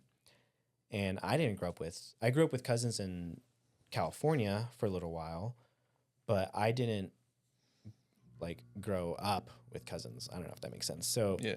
and in Texas, I only had like 2 cousins, or like different seasons. I had like maybe 4 or 5 cousins. And so I was like, man, when my mom's cousin passed away, I was like, man, I don't have a relationship with my cousins, especially my cousins in Idaho. Like I've only seen them like 3 times in my life, and I'm 30.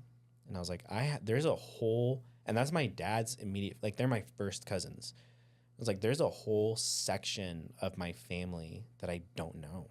Like, I don't even know all their names, and they're my first cousins, you know? Like, I don't know who belongs to who. And I was like, that's really sad, you know? Especially because I do consider myself, like, a pretty family-oriented person. That I was like, that's really sad that I don't know them. I don't know them, and I don't know them personally, and I don't know who belongs to who, blah, blah, blah. So I was like, and most of them are close to my age, that I was like, I could have, and a lot of them have kids. So it's like, I could have such a good relationship, or I could have a relationship with people, and I may not have started growing up with them, but I could finish, or at least have a certain section in my life, a huge chunk of my life where I do grow up with them. Yeah. And my son, you know, no cousins for him out there in Texas, and he went to daycare. My mom worked at a daycare, so he had some friend interaction, and I noticed he grew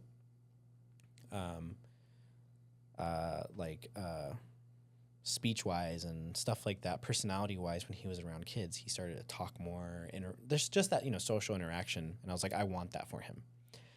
And I was like, he'll have more of that naturally in a non-school, not against school, but just, you know, he can have that for free with family. And so I just gave my pros and cons to why I think Idaho could be a good thing. And she's like, okay, so what do we do? I'm like, well, let's pray about it. And I think that was a Tuesday. So we prayed about it.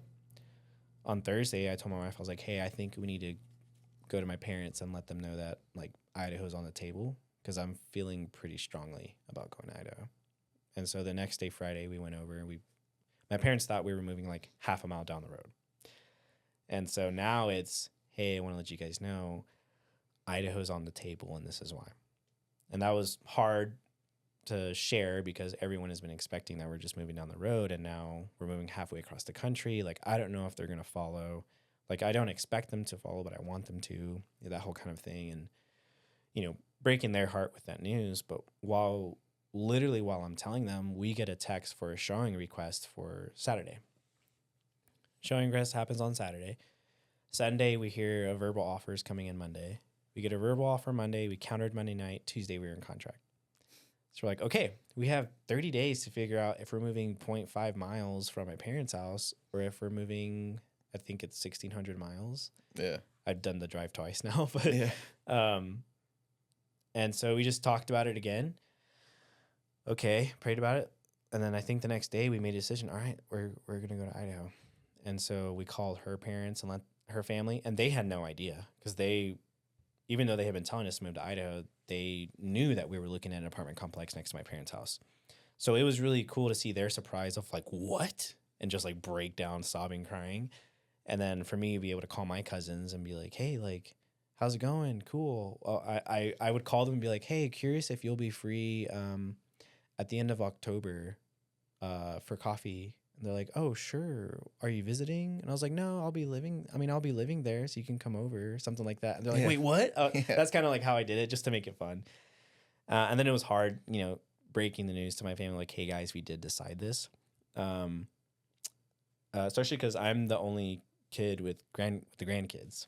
And so, so we had decided we were going to move. It sucked because we had a storage unit in Texas that we were moving stuff to, because we thought we were staying in Texas.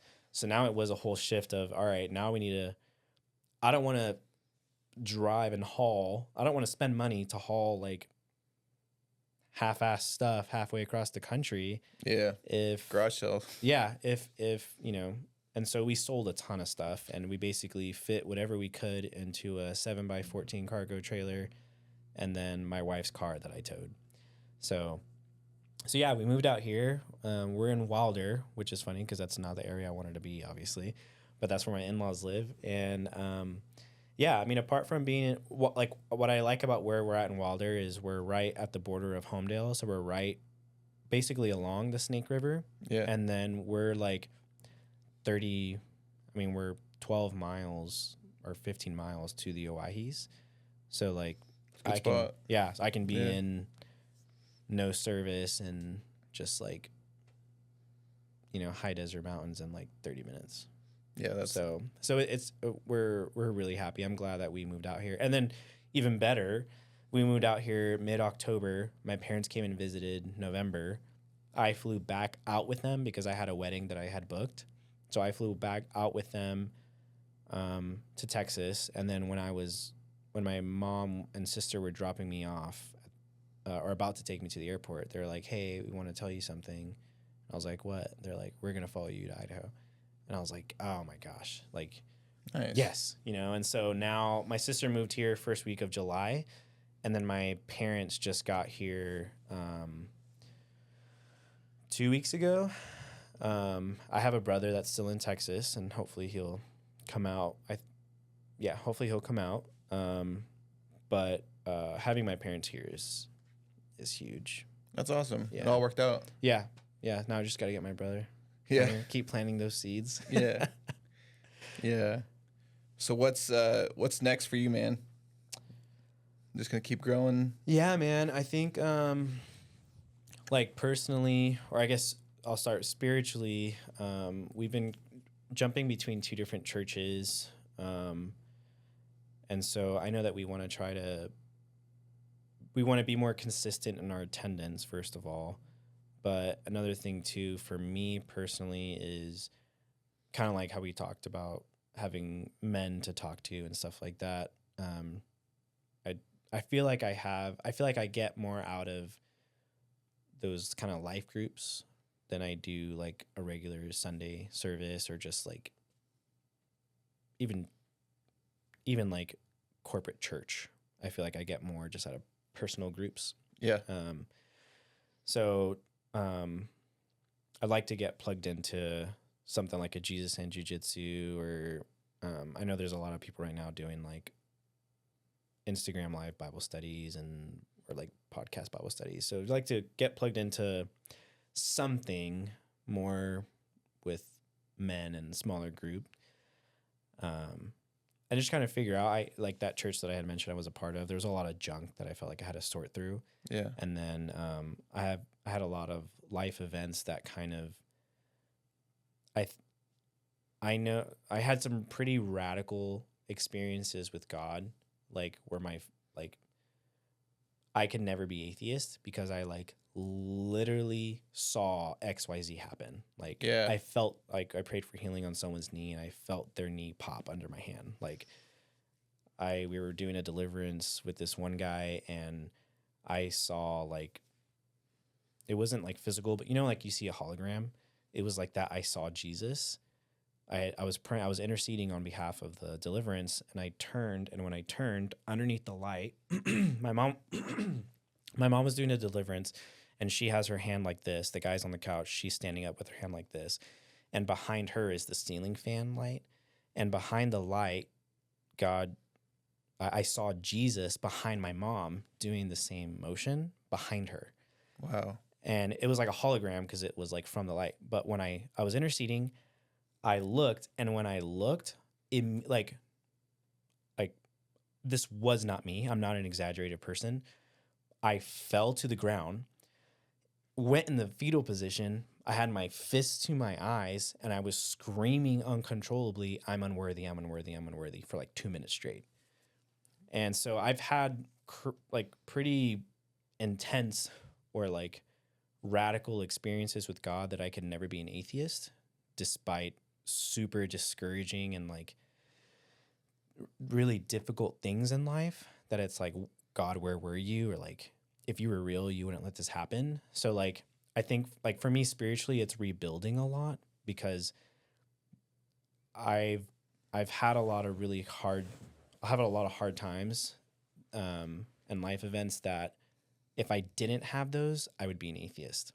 Yeah. And so because I'm not an atheist, because I do have those life events, those radical encounters with God, for me, it's like now trying to figure out and learn who God is, because I felt like that church and things that I believed and, stuff from Bible college that I had learned, or an example that was set before me, wasn't true in the sense of how we expect or anticipate or believe God to be.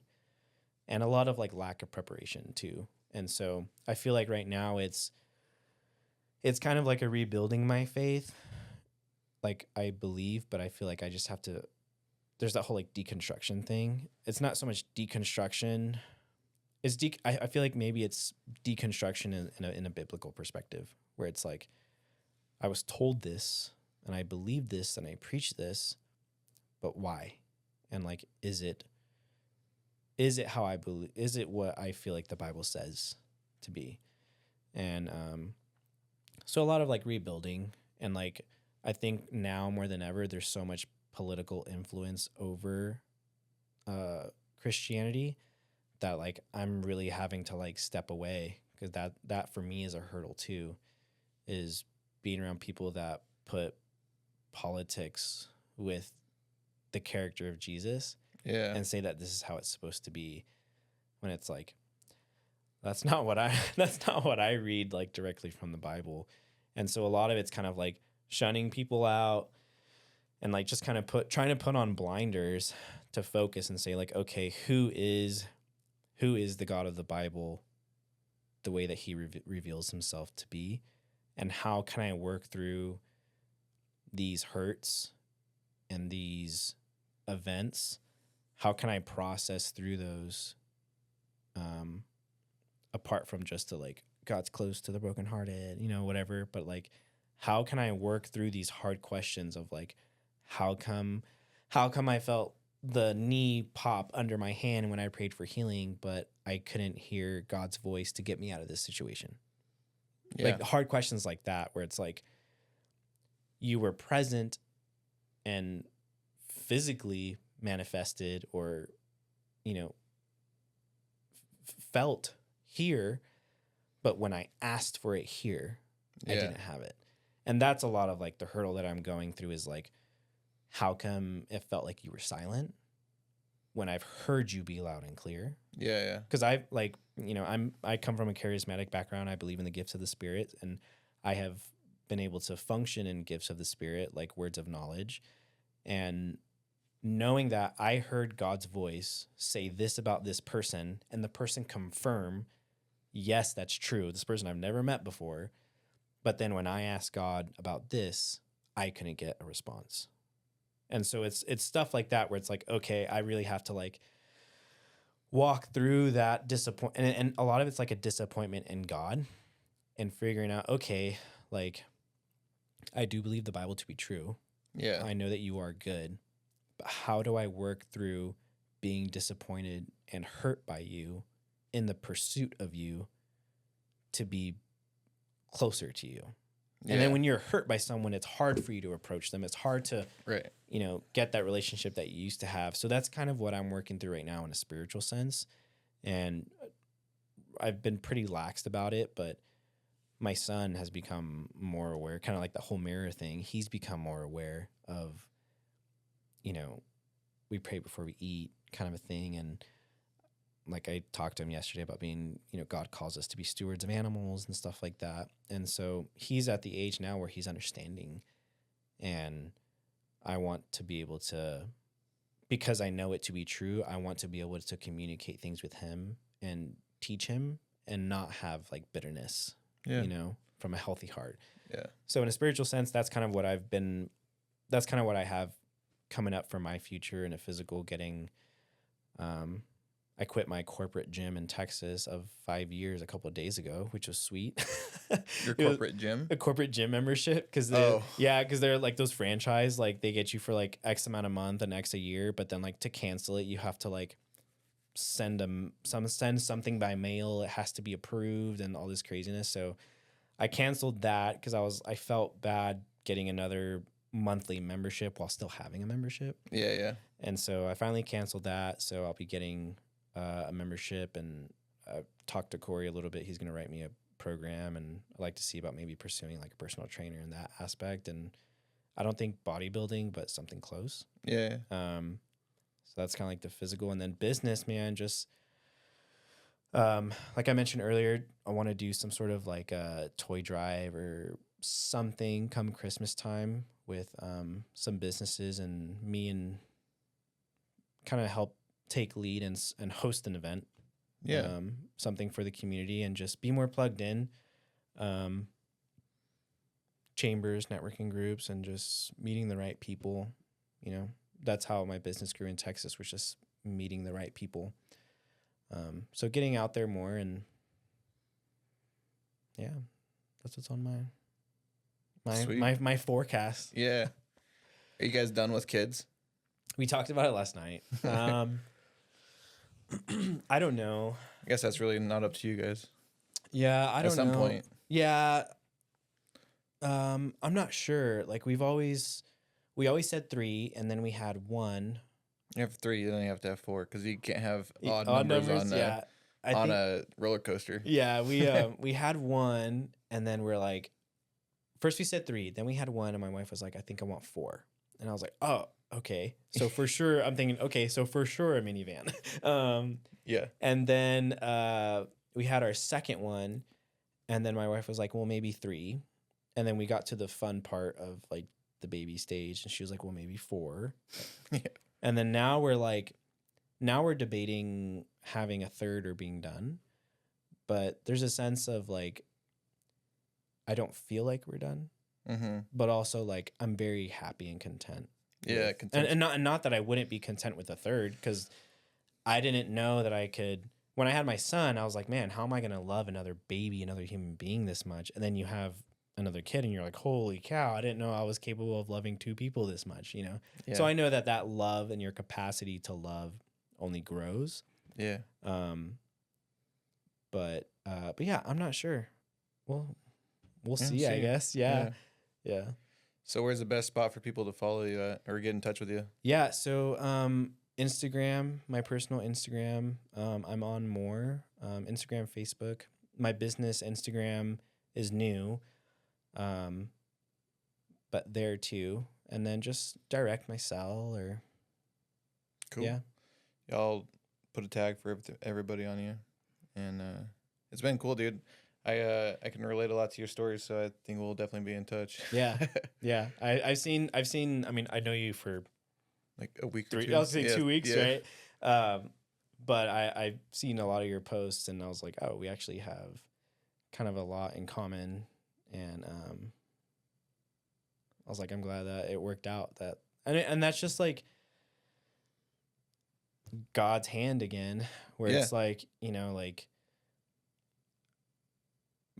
God puts people in the right place at the right time. And that's another thing that it's like, I'm pissed and frustrated and disappointed, hurt by God. But then I see things that it's like, God, and that almost makes it more frustrating, because it's like, I'm struggling with feelings towards you, but I can also see that you're actively doing something in my life, or that you've actively orchestrated this meeting or this person, kind of a thing. And so it's been cool to see that. I remember I walked in to 3D that day, and I was like, oh, there's a videographer. Like, I don't want to step on his toes. Yeah.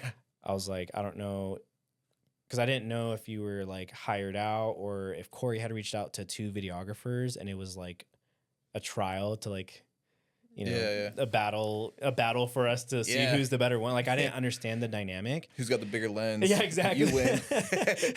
I didn't understand what that dynamic was, and so I was, and for me, like my company's Better Together Media, and one side of that is me with client. I feel that you're a better professional because of the content that I'm able to give you, and then I'm a better business owner because I get to work with you. I grow in my business, not just financially, but experience. I get to learn about you and your professions, and your wisdom and your knowledge rubs off on me, so I become a better person. Yeah. And then the flip side of that is I've kind of I've positioned the name, or I named it what it is, client-wise, but also content creator-wise, is I'm a full-on believer that collaboration is far greater than competition. and there's enough pie for everyone to have a slice, and there's a budget for everyone. Yeah. Like when I was cheap, there was people hitting me up for the budget, and I have a friend that he gets $13K to make like 3 videos. Yeah. So it's like there's a budget for everyone. There's plenty of like cake to go around, and so I'm a big believer that it's better to have friends in the industry and collaborative creators in the industry rather than competition. Yeah, for sure. Because like, what if I have a wedding and they're asking if like literally yesterday, I had someone ask if I can do a video and photo package, and the only photographers I know that are in the budget are one's in Texas and then my sister-in-law out here. And so it's like, I'm in a bind because I don't know enough content creators. Yeah. And it's like, there's people that have asked me to do videos that I was like, I think you should work with this guy instead. And it's because I know what they're looking for. And I know that of course I want to make the money, Right. but at the end of the day, I also want them to be happy with what they got. And if Yeah. that means not using me and me referring work out to someone else, then I want that, because I want that person's business, Yeah. video business to succeed just as I want mine to. And I hope that they have those thoughts and that kind of perspective towards me. They may not, but I'm just a big believer in that. As content creators, we're better together. We can support each other. If I was to get deathly ill or sick and I have this, event, or I have a death in the family, or fill in the blank, or I need 2 videographers, not 1. I need a photographer, blah, blah, blah, blah. I'd rather have a list of people that I know and, put out good work and trust to put out, because that gets that person paid. I'm going to pay them well. And then that makes my business look well too, that I'm capable to handle something like that. Yeah. And I've worked, since I've been here, I've worked with 3 other media agencies who they needed a videographer. So it's like, nothing is about my business name on it. And I don't mind that. It's just, hey, you have a business, you need a videographer, you need help. I trust that if I can help someone carry their vision for their business, it'll come back around and bless me, and I'll have someone to help carry my vision for my business. And so that's just how I look at things. And so when I saw you, I was like, let me go say hi and, ask questions about his gear, stuff like that, and nerd out a little bit. Yeah. Little did you know, I don't know what I don't know what I'm doing that much. That's what I told Charlie too. I was like, don't pay me, because I'm just doing this for experience right now. We'll see how it turns out, and then we'll talk about stuff later. Yeah. And so I was like, let me go talk to him and let him know that if I am stepping on toes, I didn't know, that whole kind of a thing, and just introduce myself and stuff like that. And I'm big on supporting. So I was like, hey, what's your Instagram? What's your Facebook? Stuff like that. Yeah. That's just the kind of person I am. So, but I'm glad that it all kind of worked out to something kind of, I've never been on a podcast before, so this was really cool. So thank you for inviting me and letting me talk your ear off. But it was cool to, have opportunities open like the podcast, and then the stuff that you're doing at 3D is super good. And the content you've been putting out for your podcast is super good too. Thanks, man. Appreciate that. Yeah, I'm excited to see, because that's all that's how I feel like that's how the most passionate people start in the industry is I don't know what the gear is. I just know I needed a camera and I needed to capture it. And I feel like those are the people that end up being the most creative. Yeah. The people who started with passion and didn't care about the brand or the gear or blah, blah, blah. Right. They're like, I just needed something. I looked up what was the best for this, and it wasn't my budget. So I got the second best or the third best, and I ran with it, and I'm just doing. Because there's so many people, dude, they're buying the most expensive equipment, but they're not creating. Yeah. You know what I mean? And it's like, that was me for a while. I should have just started a podcast with a couple of cell phones. yeah. But Yeah, I was it's like, like I they're don't have, they're not creating, and it's like, you may not be able to nerd out on what the logistics are of what your camera or your equipment is, but you're like, I'm putting in the work. And I think you're going to grow so much just by doing work and just learning. And then you'll hit hurdles or walls, and you'll be like, why can't I capture this? Or why doesn't it look like this? Or why are the highlights blown out? Or why is this? What is the fix to that? And then it might be, oh, you need a filter on the lens, or you need to change the setting of your camera. Or then you start to realize, which is giving you more knowledge in that pursuit for troubleshooting. And then you might realize, oh, I can't get it because my camera records in this picture profile, or the dynamic range, or the codec is this, or the bit is this. And I don't know what this is, but this is what's holding me back from being able to capture what I envision in my mind. Yeah. And so that's kind of, I mean, I've been in the same boat too, in my pursuit too, where it's like, how come my pictures don't look like that? Or how come my videos don't look like that? What is different about what I have to what this person shot with their camera? Yeah. And stuff like that. And so you'll learn and you'll grow, and you'll be able to nerd out a little bit more once you once you troubleshoot some problems. And at the end of the day, it's just about you being creative. And I think you being passionate first rather than gear oriented first, it's going to take you further than if you were gear first. Yeah. And yeah, I feel like I'm still pretty far behind, but then I look back where I was a year ago and I'm like, oh, I'm a lot better than I was a year ago. So dude, like even like what I did like 8 months ago, because jumping from, so before this camera is the R6 Mark II. Before the R6 Mark II shoots in C-Log, which is basically like kind of a more cinema profile. It's has a very, very wide dynamic range, so it holds more information. But the camera I had before, it did not shoot C-Log, and so the dynamic range was very small. And so when it comes to filming, I have to learn, one, it's a different camera, but two, it's a different picture profile. So now I'm learning with the R6 Mark II, when it says 0 perfectly exposed, it's actually too dark. So now I've learned that I have to, compensate my exposure by 1 or 1 1/3. And then when it comes to editing, I would go to edit and be like, C-Log is very flat or gray, because it holds all the information. So whatever, you see it gray. But when you go to edit it, if you don't know that you need to put a LUT to color correct to make it Rec 709, then you're going to be struggling to edit it because you're trying to like do small what your program can do without having it change to Rec 709 is not enough range to give it good contrast, or to make the blacks or the shadows or the highlights and have that effect. So I was doing videos not putting Rec 709, and like, man, why does it still look gray? I don't want to put 100% contrast, Yeah. But like, I feel like I need to. And then that's, you just do more research. And I learned that, if I do that, are you on Premiere or Final Cut? Just for like the podcast, I do Premiere, but then for like all my video stuff, it's just been CapCut. CapCut, yeah. So like on Premiere, when you put the adjustment layer, that's when I put my C-Log 3 Rec 709 LUT on the adjustment layer. And then on my video, that's where I make the color corrections. And if I'm using a LUT as a base, that's where I'll put it. Yeah, I'm just doing a lot of head nodding right here. Mm-hmm. Yeah.